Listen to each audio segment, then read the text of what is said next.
A good analogy, I think, to explain it is the World Trade Center towers are like stalks of celery. The rigidity comes from the outside, not from the inside. And this also accounts for their unique appearance.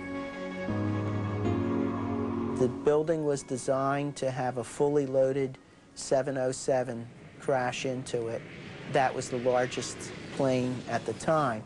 I believe that the building probably could sustain multiple impacts of jetliners because this structure is like the mosquito netting on your screen door, this intense grid, and the jet plane is just a pencil puncturing that screen netting. It really does nothing to the screen netting. To achieve this kind of strength, engineers conducted two comprehensive tests. The first was a boundary layer wind tunnel test. Scale models of the World Trade Center, along with a large section of the city, were put into a wind tunnel. Planners spent hours doing mathematical stress calculations of various wind effects on the building. With the World Trade Center was the first time that for a high-rise building that comprehensive boundary layer wind tunnel studies had been performed. And previous to this, people had studied the effect of wind for aeronautical projects, for use in cars, designing cars, but for buildings that had not been used. 30 years later, that type of testing is standard practice in the structural engineering industry. The second was a human sensitivity test. They created a very interesting experiment. The bait for this particular experiment is they were offering free eye examinations. And unbeknownst to the people, while they were getting their eye exam, it was a legitimate deal. They did get the eye exam. But what they didn't know was that the room in which the eye examination was taking place was being subjected to variable forces of sway. And what they were trying to determine is how much sway would the average person tolerate before he or she started to object. Amazingly, people tolerated sway equivalent to that caused by 150-mile-per-hour winds. The exterior skeleton system also allowed for a maximum of open, usable, and rentable column-free floor space. This helped create another engineering first. Two buildings, each 110 stories high, could have produced a maze of elevators. Tobin and Yamasaki avoided that problem by borrowing a key concept from New York's famed subway system. They proposed dividing each tower building into 3 parts or zones.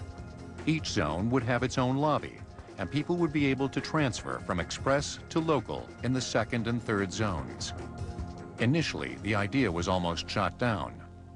Austin Tobin, who was the executive director of the Port Authority, had a blue ribbon panel of architectural experts. And the blue ribbon panel unanimously said that the tenants would never accept such an arrangement, that it had never been done before, and that people would not tolerate the waste of time of taking 2 separate elevators to reach their destination. But Tobin continued to move forward, and even asked Otis Elevator to build pioneering elevators with sliding doors in both the front and the rear. The first people in the elevator were also the first people out.